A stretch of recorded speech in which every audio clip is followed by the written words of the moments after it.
jueves pasado nos quedamos en esta parte de sensibilidad inmediata tipo 1, nos quedamos en sensibilización del mastocito y habíamos concluido que el mastocito queda sensible cuando se recubre con inmunoglobulina E, ya que tiene una afinidad muy marcada por ella, sí, de la presencia de receptor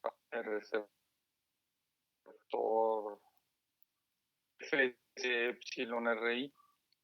Entonces, cuando, a pesar de que la inmunoglobulina, es la que se encuentra en menor concentración en la sangre, estamos de acuerdo. Entonces, aún así el mastocito logra cubrir de manera extensa con ella. Estamos de acuerdo. Entonces, cuando el mastocito se reviste de la inmunoglobulina E, en ese momento se considera que el mastocito está sensibilizado. ¿Estamos de acuerdo? Y bueno, mencionamos también en aquella clase que los eosinófilos igual se sensibilizan de la misma manera, revistiéndose por inmunoglobulina E. Muy bien, doctoresa. Entonces, ahora revisemos a partir de la activación del mastocito. ¿Qué le va a pasar al mastocito después de que se sensibiliza?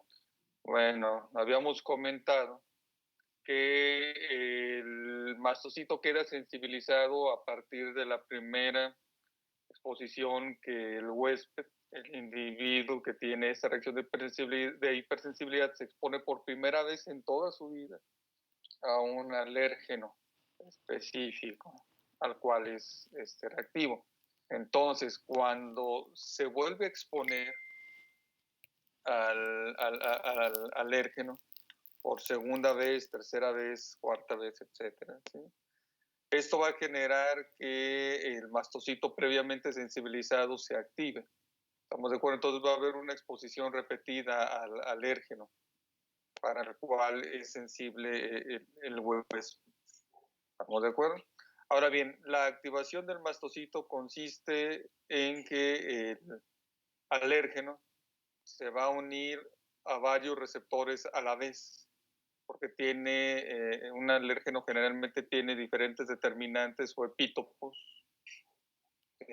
o sitios de unión específicos para el anticuerpo inmunoglobulina E en este caso, que van a activar al mismo tiempo diferentes inmunoglobulinas, como lo muestra la imagen que acompaña el texto de la diapositiva.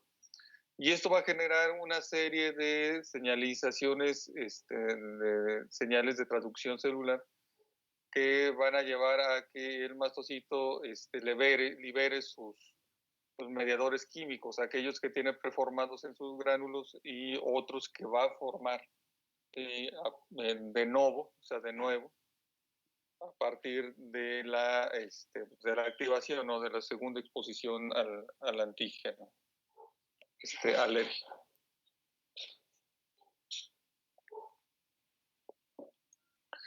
Muy bien, doctores. De los mediadores químicos que secreta el mastocito, tenemos aquellos que interfieren en la fase inmediata de la hipersensibilidad tipo 1 y en la fase tardía.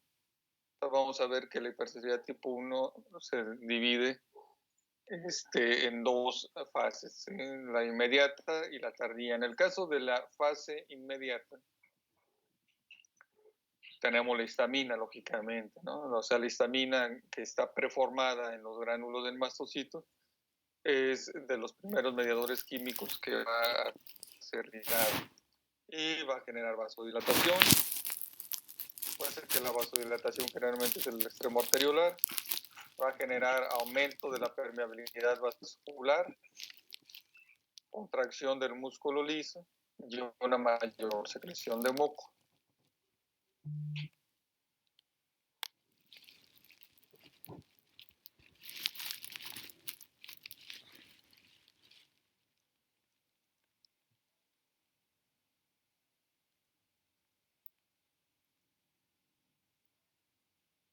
Muy bien. Y además de la histamina, tenemos otros mediadores no preformados, pero que también son secretados por el mismo mastocito, que tienen una función muy importante dentro de este fenómeno de hipersensibilidad inmediata.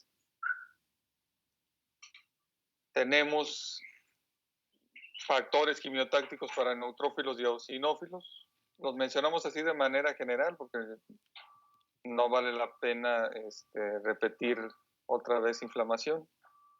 Acuérdense que mencionamos que los procesos de hipersensibilidad tienen que ver con los mismos mecanismos de inflamación, nada más que en una situación patológica.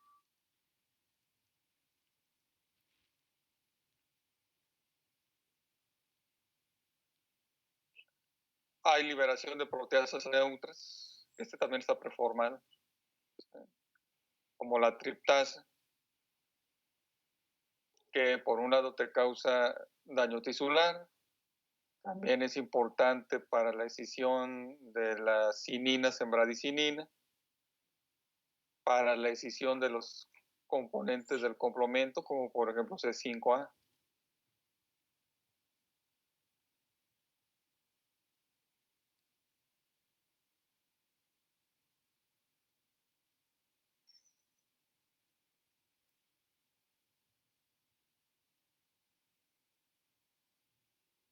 Y también proteoglucanos ácidos, como el sulfato de parán, el sulfato de condroitina,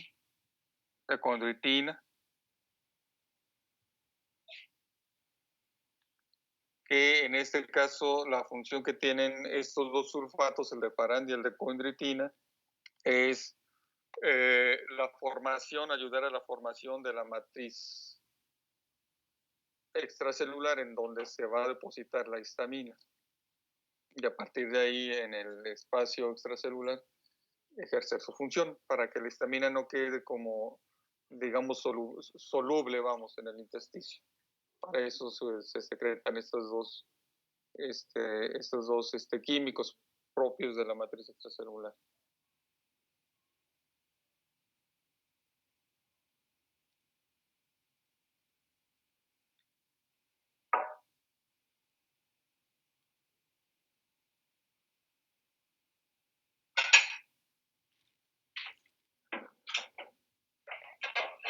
Muy bien, doctores. Entonces tenemos ahora mediadores químicos de la fase inmediata todavía, perdón, pensé que era tardía, no, es inmediata. Tenemos la prostaglandina G, la prostaglandina, perdón, D2. Este es el mediador químico que no preformado, más importante, más numeroso, más abundante en el mastocito. De hecho, es uno de los que generan que el cuadro de hipersensibilidad inmediata o tipo 1 se pueda agravar, porque causa un broncoespasmo que es más intenso que el causado por la histamina, y también agudiza la secreción de moco por parte de las células epiteliales del aparato respiratorio.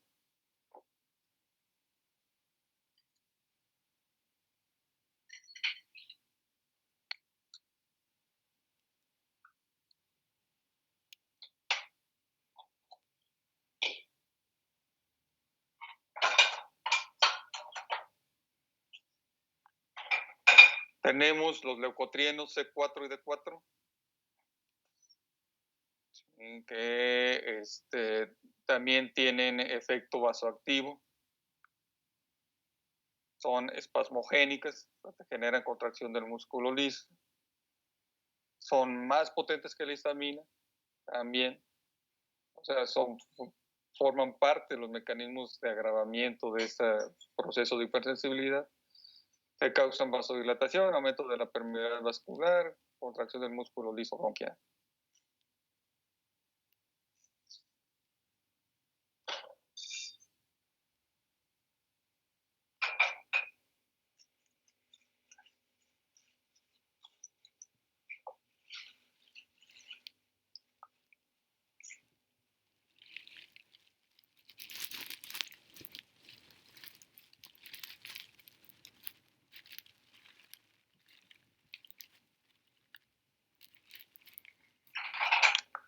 Y tenemos el leucotrieno B4, ¿sí? Que te genera quimiotaxia para neutrófilos, eosinófilos y monocitos.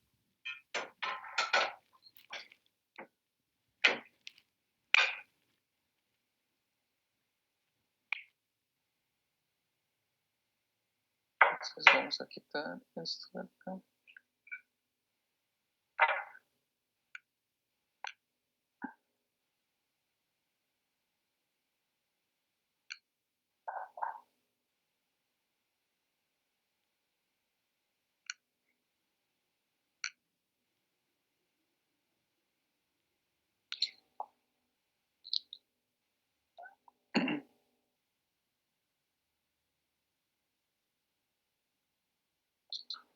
Muy bien, doctores. Y tenemos los mediadores químicos de la fase tardía.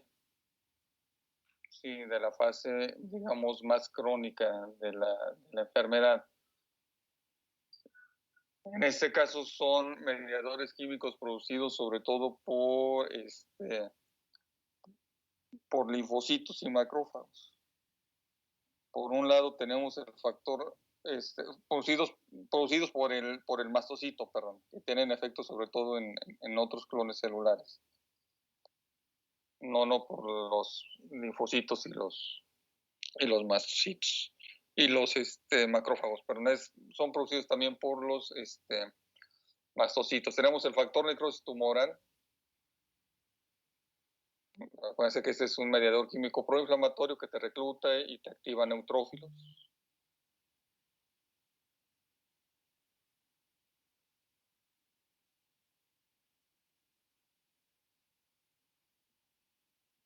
Tenemos quimiosinas, que también sirven para reclutamiento y activación de neutrófilos.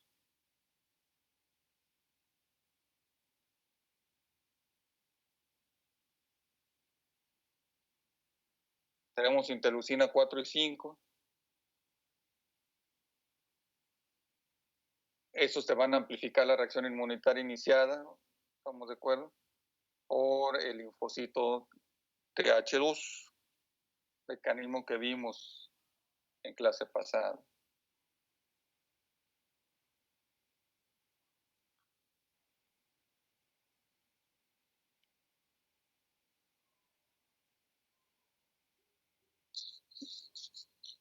Muy bien, doctores. Entonces, ya que vimos toda esta plétora de funciones, de mecanismos bioquímicos y celulares propios de la hipersensibilidad tipo 1, ahora veamos situaciones más clínicas. Y una situación de importancia a revisar en este contexto de alergia o de hipersensibilidad inmediata es entender respecto a los factores de riesgo para que un individuo desarrolle atopia. Yo les hago la siguiente pregunta. ¿Qué significa atopia? Pueden levantar su mano.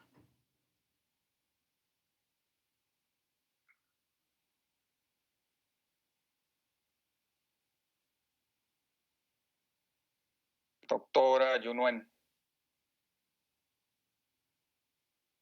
Son las alergias hereditarias que presenta una persona. Muy bien, entonces, atopia, a ver, doctor Emilio, ¿usted qué opina?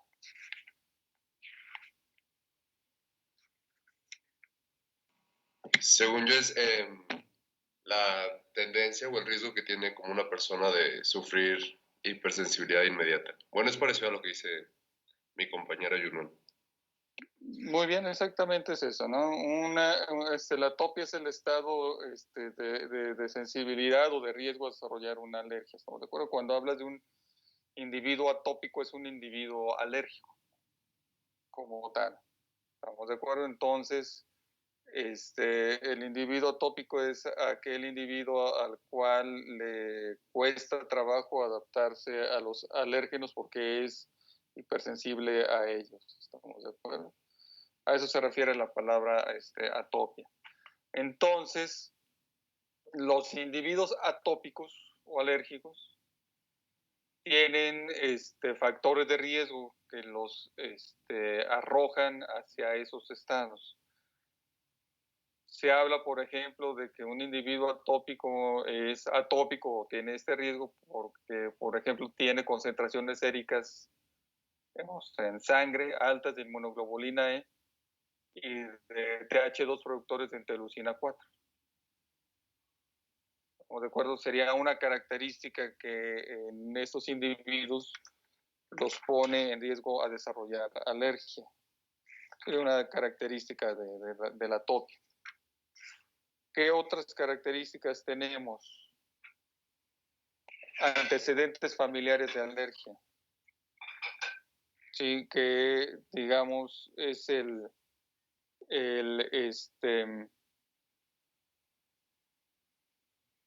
es el factor de riesgo de mayor peso. O sea, si tú, si alguien en tu familia eres alérgico, o mejor dicho, las alergias se transmiten o se heredan, sí, en línea directa.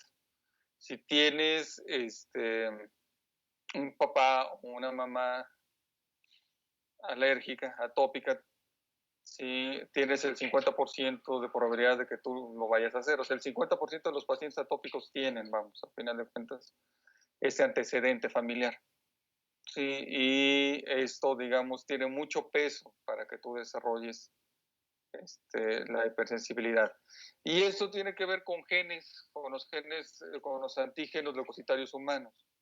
O sea, todas esas recombinaciones, estamos de acuerdo, de los alelos, de los haplotipos, de HLA que tú recibes, uno de los cuadros patológicos que puedes heredar a partir de estos genes, estos haplotipos, son las alergias. Es algo más o menos común. Entonces, hay haplotipos que se caracterizan porque ponen en riesgo al individuo a desarrollar alergias. Hay otros genes que codifican las citocinas activadoras de TH2 que si los heredas con ciertos polimorfismos, también te ponen en riesgo a que entres en estados atópicos. Si tienes citocinas que se producen, ciertos isotipos que se producen en ciertas cantidades elevadas, pues bueno, de alguna manera puedes desarrollar alergia. Y también los genes que codifican el factor o el receptor para la factor o la fracción cristalizable, perdón, epsilon, de la inmunoglobulina E, receptor que está en los mastocitos, pues puedes tener un mastocito que sea muy o exageradamente afín a unirse en la inmunoglobulina y por lo tanto que quede muy fácilmente sensibilizado.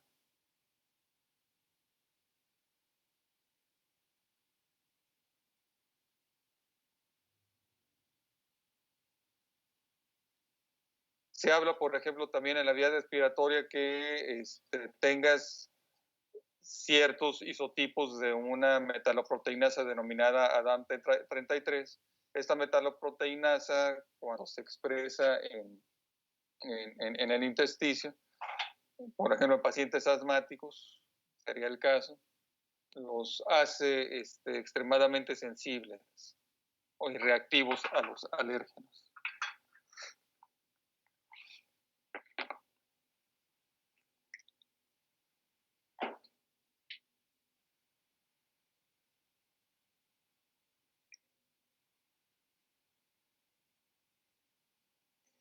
Muy bien.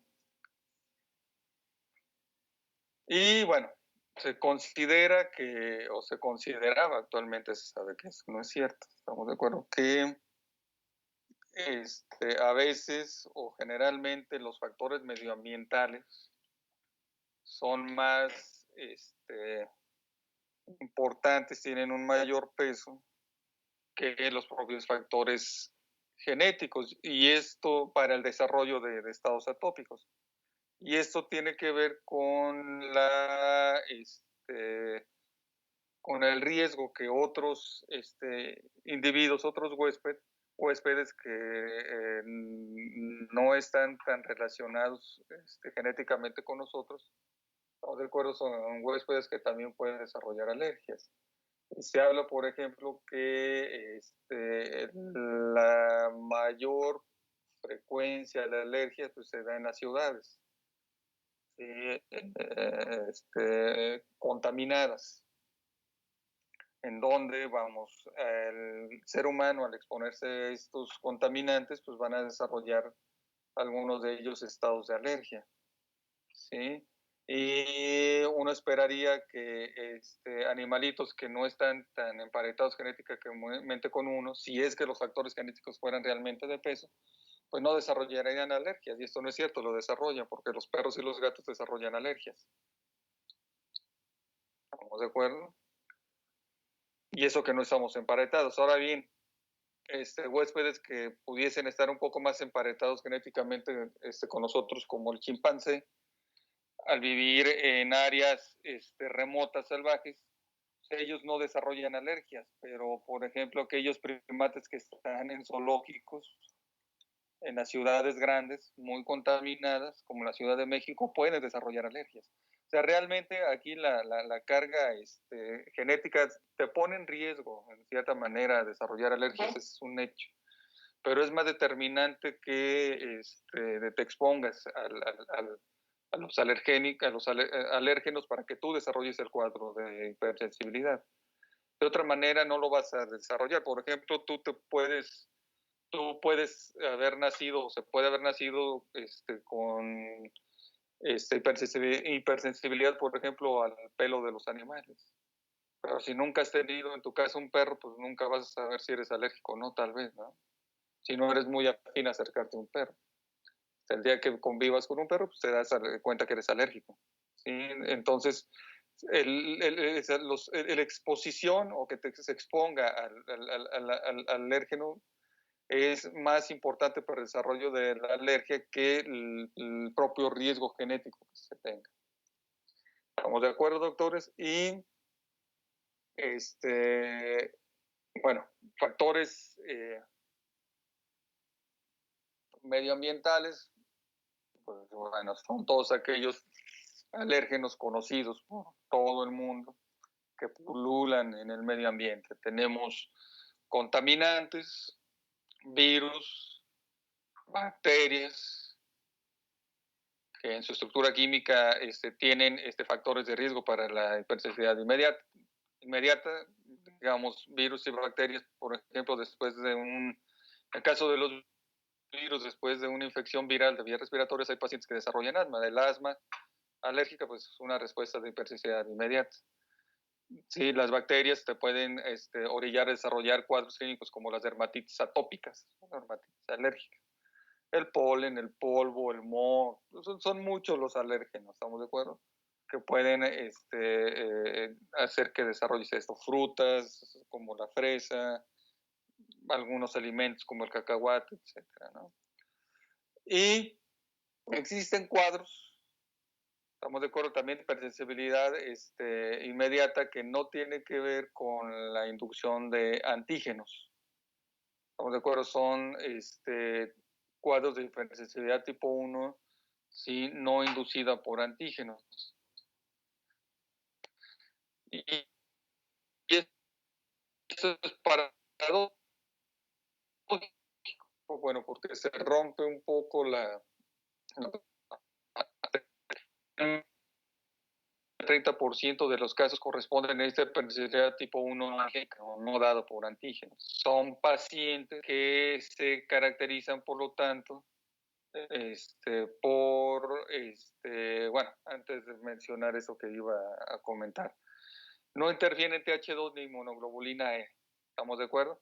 Aquí lo que tienes, en realidad en estos pacientes, son mastocitos muy sensibles, extremadamente sensibles a estímulos que no son antigénicos, como las temperaturas extremas, pueden ser muy frías o pueden ser muy calientes, el ejercicio.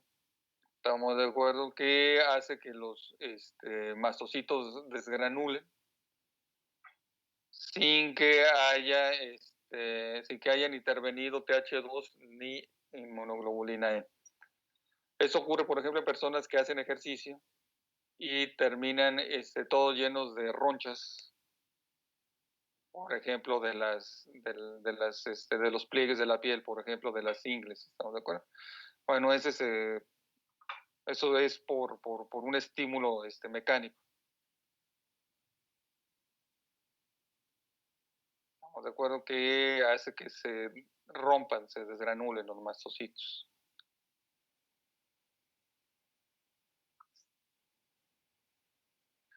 Muy bien, doctores. Y también es bien sabido, y en esta edición, porque todavía en la edición del libro de Robbins, pero en la otra versión de Patología Estructural y Funcional de Robbins, que es el libro, digamos, más completo, más vasto, que es, digamos, un libro para especialistas.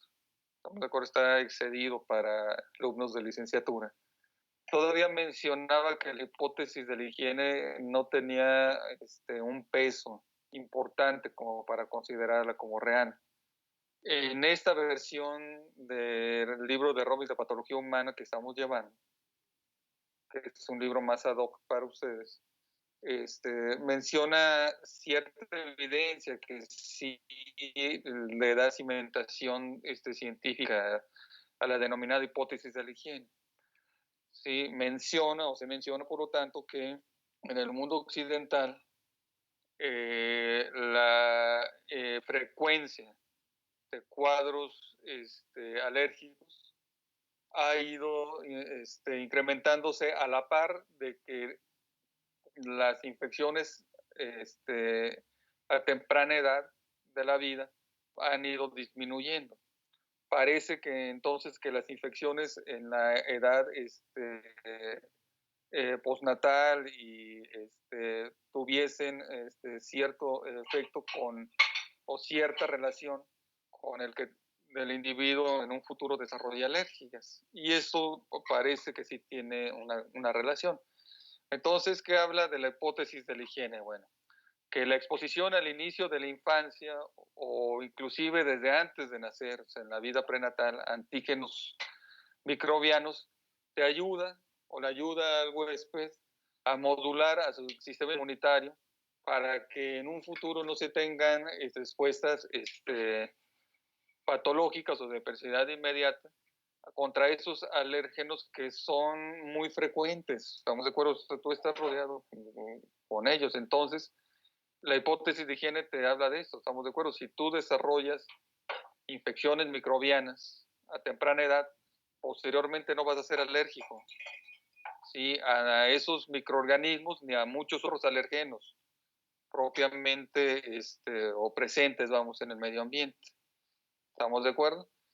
¿Qué es lo que pasa? Bueno, que pues al niño se le tienen una cápsula, ¿no? Y al niño no quiere que se llene de mugrita, ni quieren que se llene de lodo, y no lo dejan que esté en la tierra, que conviva con animales. ¿Estamos de acuerdo? Eso, a final de cuentas, bueno, esa es la expresión máxima del cariño que se le puede tener a un hijo, pero también hay que dejar que se ensucie un poco el niño, ¿no? Para que él mismo empiece a modular a través de la exposición con exposición hacia él mismo, hacia el medio ambiente, empiece a modular su sistema inmunológico. ¿Estamos de acuerdo? Entonces, pues hay que dejar que el niño se ensucie, ¿no? A final de cuentas de eso trata la hipótesis de la higiene. ¿Vale? Y bueno, hay ensayos clínicos que le dan peso a esto, ¿estamos de acuerdo? Y uno tiene que ver con que el bebé, ¿sí?, esté expuesto, por ejemplo, a las proteínas del cacahuate lactante, o sea, que la mamá coma cacahuate y que esté el niño recibiendo esas proteínas vía seno materno, genera individuos que en un futuro van a tener un menor riesgo de desarrollar alergia al cacahuate. Es uno de los pocos estudios clínicos en donde se ha fundamentado esto, que digamos, es una práctica que algunos pediatras sí toleran, porque hay pediatras que son muy restrictivos, que no dejan comer nada a la madre. Y hay otros pediatras que, al contrario, estimulan o que la mamá coma estos alimentos que se habían considerado eminentemente alergénicos para el bebé. Estamos de acuerdo. Y esas eran prácticas que se hacían tal vez de manera empírica, ¿sí? Hipotética, pero que a final de cuentas ya empiezan a estar cimentadas desde el punto de vista científico como prácticas que tienen un beneficio para el bebé.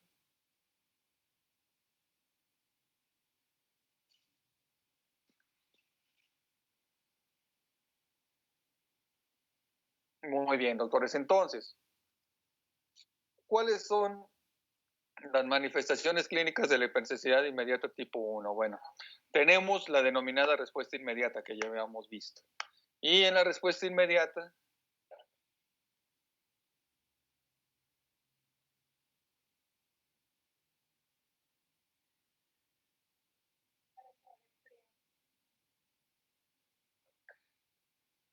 entonces tenemos de la respuesta inmediata, ¿estamos de acuerdo? En donde interviene fundamentalmente el mastocito. Sí, este mastocito, sí, va a generar histamina sobre todo, y esta respuesta inmediata se empieza a manifestar o uno empieza a detectar, sí, los signos clínicos de 5 a 30 minutos después de que el individuo se expuso al alérgeno, y tiende a desaparecer 1 hora aproximadamente después de que inició. Hasta cierto punto es autolimitada.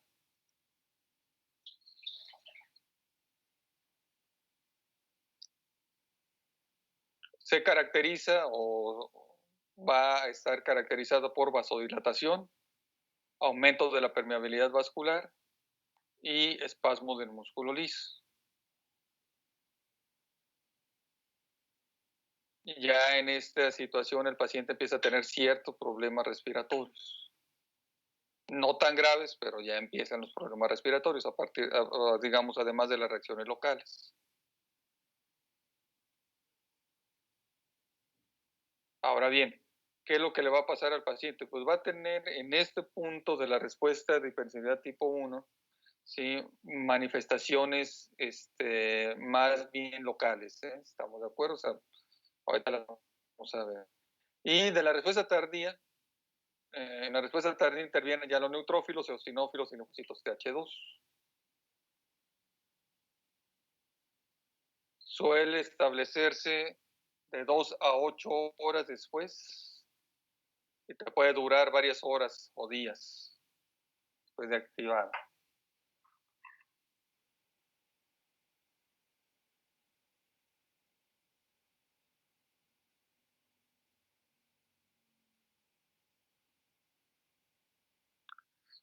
Se caracteriza este caso por inflamación y destrucción tisular, como digamos las respuestas crónicas que ya habíamos visto.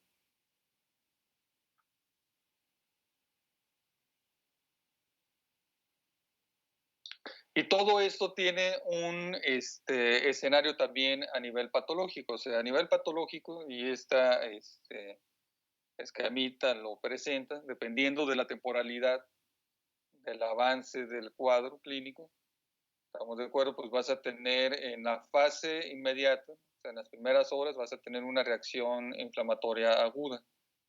Si vas a tener, digamos, mastocitos presentes alrededor de los vasos sanguíneos, de los capilares, mastocitos en plena fase de desgranulación. Vas a tener congestión vascular, edema, vas a tener inflamación aguda. Posteriormente, cuando comienza la fase tardía, sí, pues vas a tener un infiltrado que está compuesto por TH2, pero sobre todo por eosinófilos.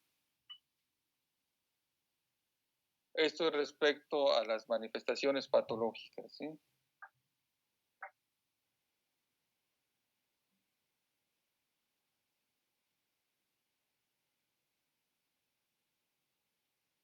Muy bien, y de las manifestaciones clínicas, acá le vamos a cambiar porque acá había un error.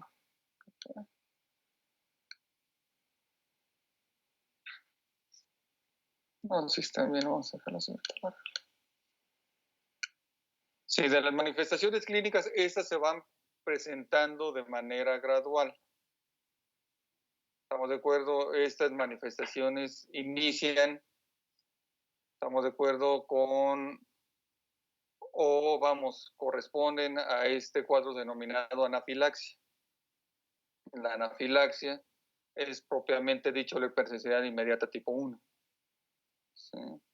En donde la anafilaxia se caracteriza, estamos de acuerdo, porque va a aparecer cuando hay, digamos, la exposición sistémica al alérgeno, ¿estamos de acuerdo?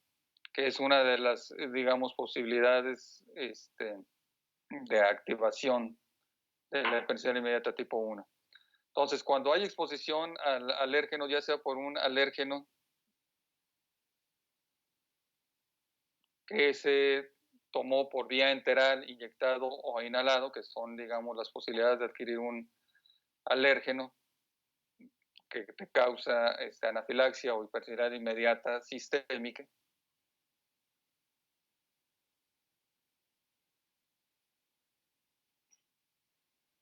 Sí, lo primerito que se van a manifestar son signos y síntomas dermatológicos.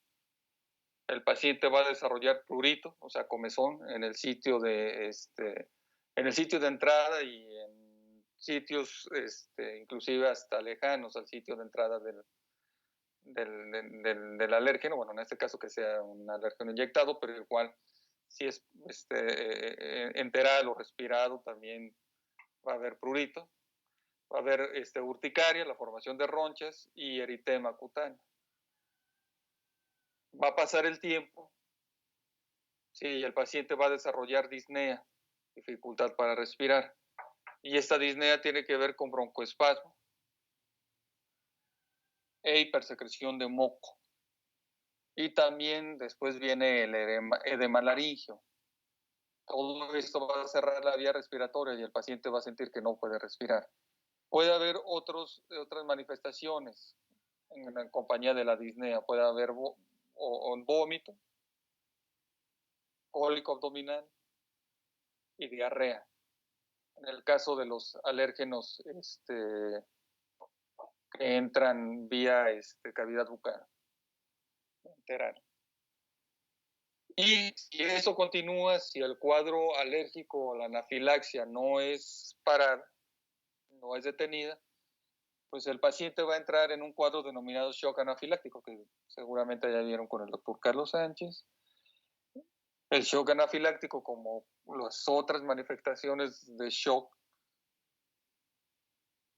van a generar que el paciente caiga en hipotensión. La hipotensión, vamos, es la complicación, digamos, importante de los cuadros de shock.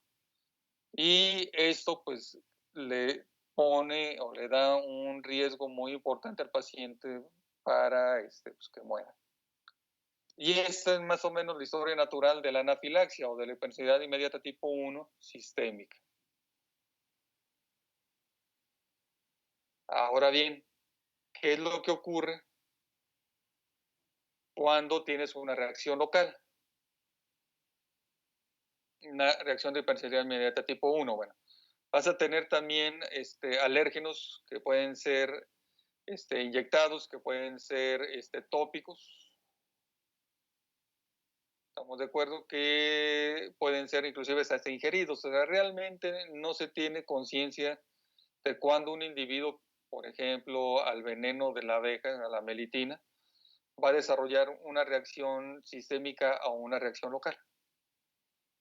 Estamos de acuerdo, digamos, cada individuo tiene un riesgo diferente, pero en aquellos que, digamos, tienen reacciones únicamente locales a los alérgenos, o inclusive hasta un alérgeno ingerido, por ejemplo, ¿no? Como alimentos, que puede causar nada más diarrea y vómito, pero no anafilaxia.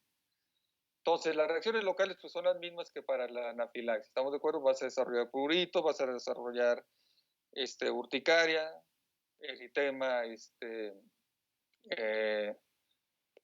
cutáneo, ¿sí? En el área de exposición, por ejemplo, si es piel al alérgeno o como manifestación de otro alérgeno que entró por otra vía.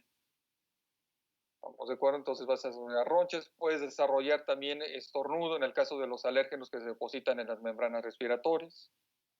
¿Sí? Un estornudo típico que se llama estornudo en salva, como de disparos con arma de fuego, porque son estornudos repetitivos.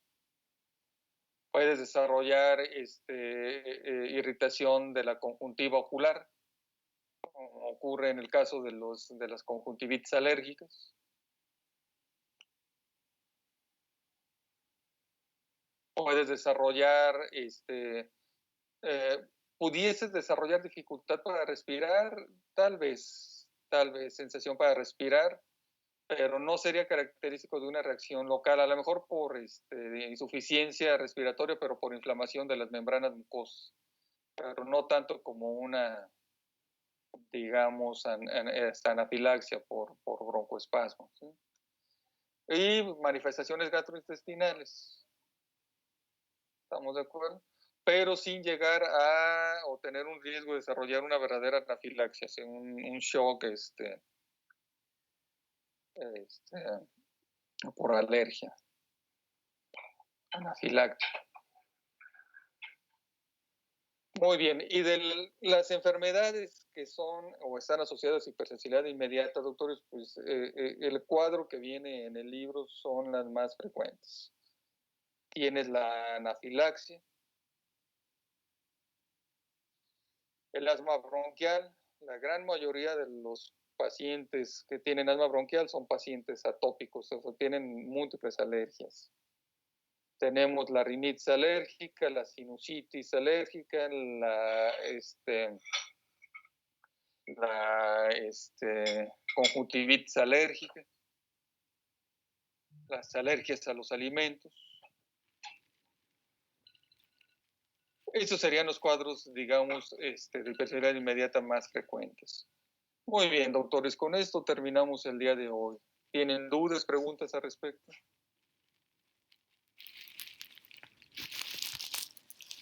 Doctor, ¿se podría regresar a la última diapositiva, por favor?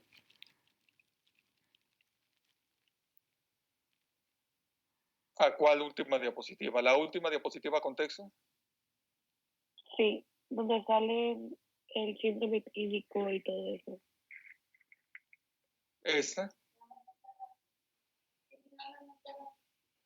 ¿Es esta, doctora, o cuál es? No, donde sale lo de que sale lo de anafilaxia y lo de asma bronquial, es como la última que puse ahorita.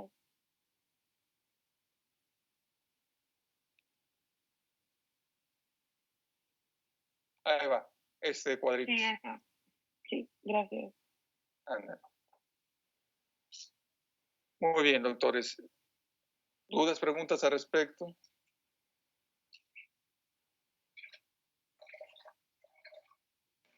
No, doctor. Perfecto, doctores. Si no hay dudas o preguntas, nos vemos el próximo jueves, doctores. Cuídense. Gracias, sí, doctor. Muchas gracias. Gracias, doctor. Gracias, doctor. Que tenga Gracias, buen doctor. día. Igualmente, doctores, gracias a ustedes.